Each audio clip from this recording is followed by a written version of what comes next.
Good evening, everybody, and welcome to the Ask the Coach show, where PingSkills answers your table tennis questions. I forgot to put my logo up, Alois. I was going to have a big Ask the Coach show, didn't do it, forgot about it, but doesn't matter. I don't know what happened. No overlay selected. Anyway, we will just push on. So today we're going to be talking about Ma Long's amazing victory over Fang Bo, Alois. Plus, we'll be answering some questions about some interesting topics such as looking for weaknesses, service rules, how to hit the ball around the net, and staying on your toes. I'm Jeff Plum, and as always with me is Super Coach Alois Rosario. Welcome, Alois. Thank you, Jeff. And guys, have you noticed how much brighter Jeff is? Like, it's 9:30 at night here, and this is the time that he actually starts getting up and going. Indeed, it's much better than 6 o'clock in the morning, Alois. Much, much better. Oh, no. 6 o'clock in the morning, prime time. What are you talking about? Indeed. Well, let's talk about Ma Long, Alois, because he was simply amazing in the men's singles final. Nothing less than amazing. So, his semi against Fan Zhendong, a 4-1 win. And that match against Fang Bo was super. Like, he just didn't let him settle at all. And, like, everyone's been talking about it, but that point at 11-all in the fifth game, what a rally. Like, we were talking about it before, Jeff, like, even 10 years ago, there's no way you're seeing rallies like that. These guys were just belting the ball at each other with so much topspin. Like, there was, after one or two balls, I thought, oh, that's fantastic. And then it just kept going and going and going. Like, exactly. Yeah. Like you said, we thought 10 years ago, if someone made a half volley topspin, that was incredible and what a great point. And these guys just do it like 3 or 4 times in a row, and somehow they're still in position to keep on playing it. And then their backhands, how do they play that super top spin off the bounce, down the line, cross court, whatever? It doesn't seem to bother them, and it's just amazing. I was super impressed. Yes, and like there was a couple of shots that really impressed me of Fang Bo when Ma Long pivoted and played topspin into Fang Bo's forehand. Fang Bo just like gets there and does that half volley topspin. Well, it's not really a half volley, but it's just like it's a counter topspin, but he's right up at the table. Man, the speed of those guys and the ability, it just blew my mind again. Like, these guys are just quality. I mean, the game is just getting better and better and better. Yeah, it certainly is. And if you haven't seen the match, make sure you check it out. We'll put some links up that you can watch in the show notes. You've got to see some of the rallies in this match. Yeah, and on a big note, I mean, Ma Long being the world champion now, something that's eluded him previously. I think it's a little bit of a monkey off his back too, isn't it, Jeff? Like, yeah. Certainly is, and you could see during the match he was getting pretty animated. And in that fifth game, when he had a chance to, he ended up having a match point in that fifth game, and he was up quite a bit early on in that set too. He was getting really fired up, and I think he thought he was going to win it there. But great play by Fang Bo. I mean, it wasn't like he got that nervous. Fang Bo just some amazing shots to come back and steal that game. But yeah, you could really see that he wanted it the whole time, Ma Long. And then at the end, see him jump up on the table to celebrate and, say, I'm number one. Great to see. Yeah, it was. Interesting, like, talking about that fifth game, though, and, something that relates to our sports psychology section of the site. If you notice, right from early on in that set, Ma Long was getting overly exuberant, wasn't he? Like, and I thought, oh, he's going over the top here, but he kept going, and he sort of cleared away a little bit. And I thought, oh, maybe he's over the line here. but just that emotional level went really high, and you could just see it. Like every point from really early in that fifth set, he was just like big showing, and yeah. So good lesson. Like, I think his emotional level went too high. I mean, not surprising. You're on the verge of winning the world championships, right?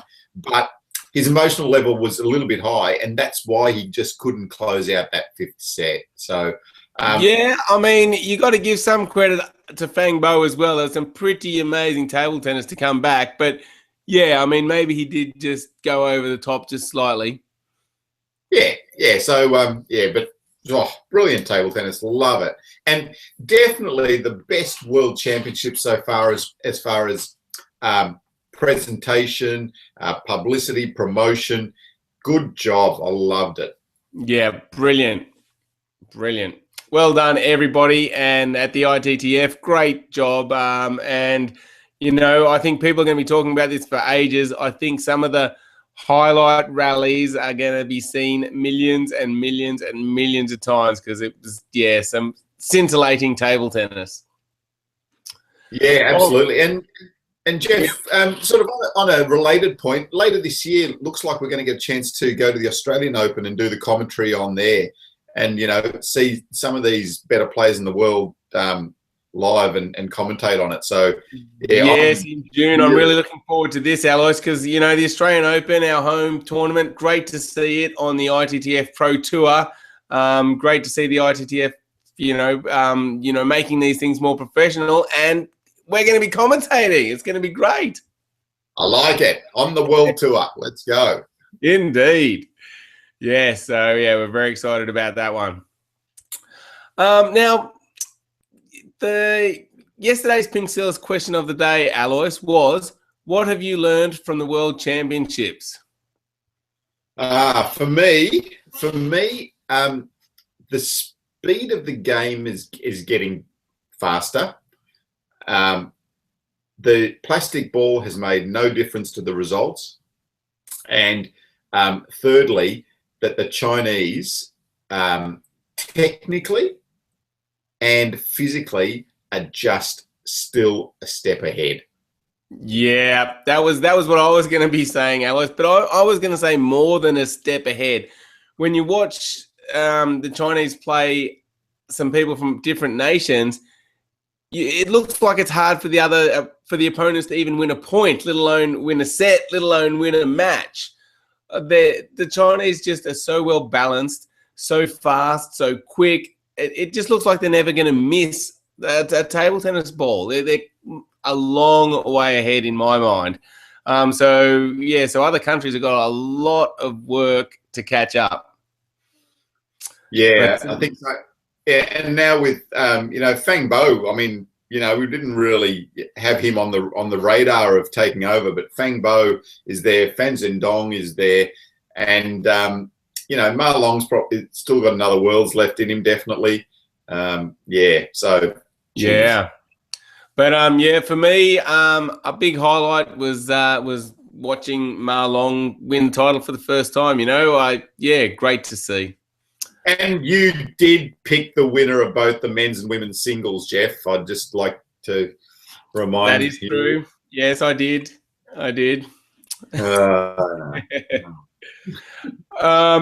So that moves us on to the PingSkills question of the day, which is, who is your favorite player on the world circuit at the moment? So make sure you leave a comment and let us know who your favorite player is at the moment. Perfect opportunity after seeing lots of players at the World. So jump on to pingskills.com, click on the blog link, and you'll find this show. Leave a comment there to let us know. All right, Alois. Let's move on to some questions. First up, we've got a question from Chris who says, do you have any match advice regarding looking for an opponent's weakness? Are there anything tests or anything you guys do to spot weaknesses before playing a match, like forehand drills, chopping? And are there any quick ways to see where one has a weak side? Yeah, so in that 2 minutes warm-up time, there are things that you can start to glean about an opponent. But before that, let's talk a little bit before that. If you're at a tournament, it's really good idea to just go and try to watch that opponent before you play them. Even if they're just having a practice or a warm-up hit, often you'll be able to get a little bit of information. And when they're practicing with someone that they know, and they're practicing before a game, often they will practice either the things that they're good at or the things that they're worried about. So they may not like a particular serve, and so they'll get someone to serve that serve to them. So that's a really good way of just finding out a little bit about your opponent. In that 2-minute warm-up as well, though, there are a few little things that you can do. So just playing some topspin balls with different variations. So, when we do the warm-up, we do 1 minute usually one way and then 1 minute the other way. So when you're going on the one diagonal, topspin a few balls at them, topspin one a little bit slower, topspin some a little bit faster, and just see. I mean, you might get something out of it that you'll be able to recognise if they miss or they just look uncomfortable on those particular balls. It's hard to glean anything about your serves because you don't sort of go up there and start serving at them in the warm-up time. But yeah, certainly with your topspin or just with your blocking, or you might even just put one into their middle and just see how they cope with that sort of thing. So yeah, so you can gain a lot before you actually. Good advice there, Alois. And then I guess if you don't have too much information, even after all that, at the start of the match, should you try and vary things up and see where the weaknesses are? Yeah, certainly with the serve. So, that might be the first time, that probably will be the first time that you actually get to see how they cope with your serve. So, you might, again, have watched them returning someone else's tomahawk serve, and they might not like it. But, everyone's serves is a little bit different. You might just be putting it to a different position that they don't mind. So, so in those first few points or the first game, just experiment, just see what actually works. Try a few different serves, try that, and just see what works for you. Yeah, and then try one of the forehand, one of the backhand, because often people might return well on one side but not on the other side. So just little things like that. So thanks for the question, Chris, and hopefully those tips help you out. Next up, Kustab Alois has asked a question, and Kustab says, if during a doubles match, the serve falls in the wrong court, but it touches the net beforehand, does the opponent get the point?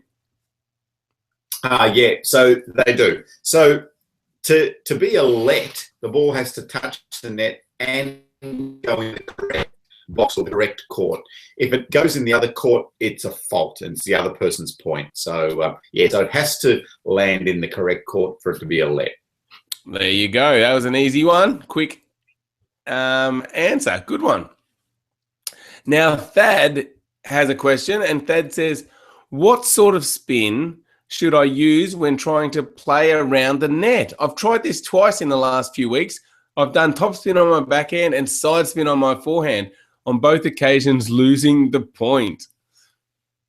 Yeah, well, firstly, trying to play around. So, I mean, no matter what spin you put on it, it's a difficult shot. But I find that if you put a little bit of side spin on the ball, it helps the ball to curve around the net. So a bit of side often does help to get that ball to curve around and get onto the table.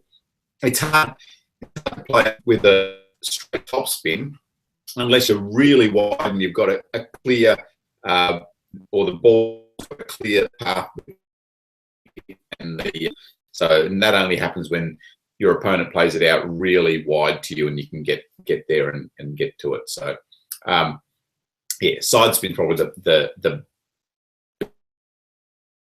best. Don't try it too often, huh? Just let's stick to the basics.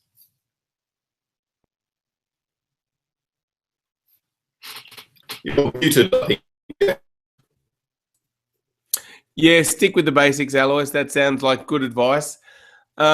I guess if you really want to have a bit of fun during practice, you could just play topspin to topspin with your partner and then try and add a bit of side spin to take them wider. And then eventually, if you get wide enough, you'll be able to get that shot around the net.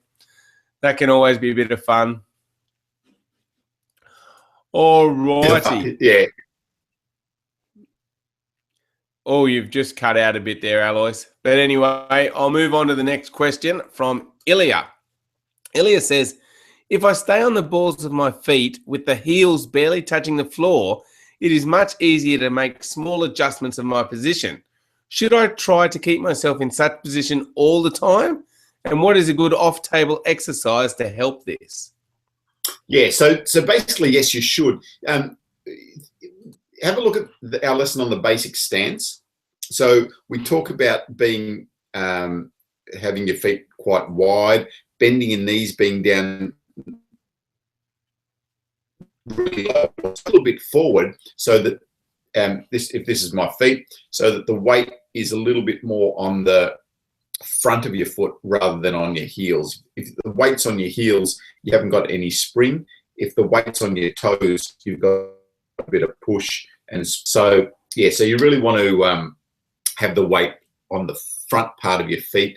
That helps you to be able to push and to move a little bit quicker. Okay, so that sounds good, Alois. Weight on the front of my foot, but I don't want to be like too much up on my toes, do I? I don't want to have the heels like way up in the air.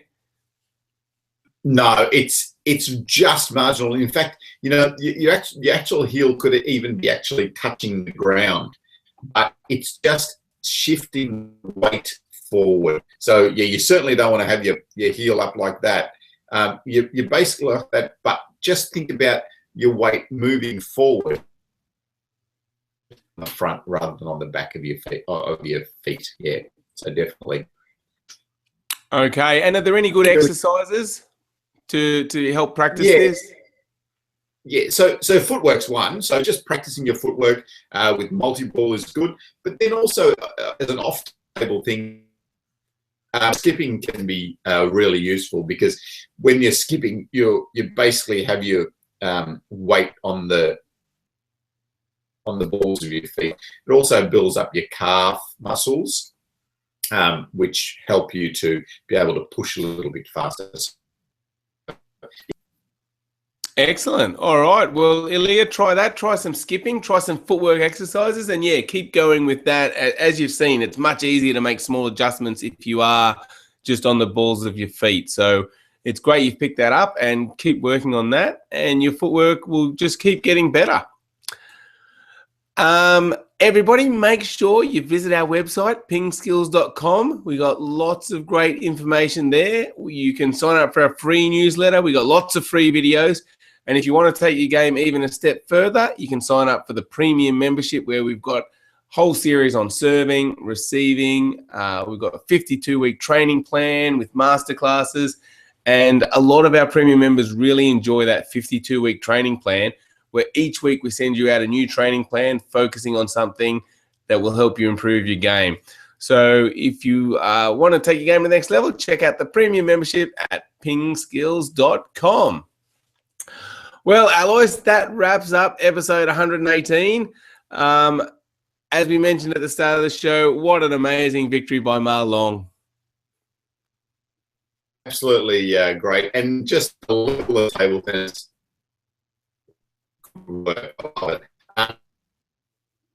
Jeffrey, it's now way past my bedtime. I'm off to bed. Fair enough. It is. Yes, it's getting late for you. You should have been asleep a long time ago. Anyway, thanks for staying up, and thanks for answering the questions, Alois. And thank you, everybody, for watching. See you next time. Bye.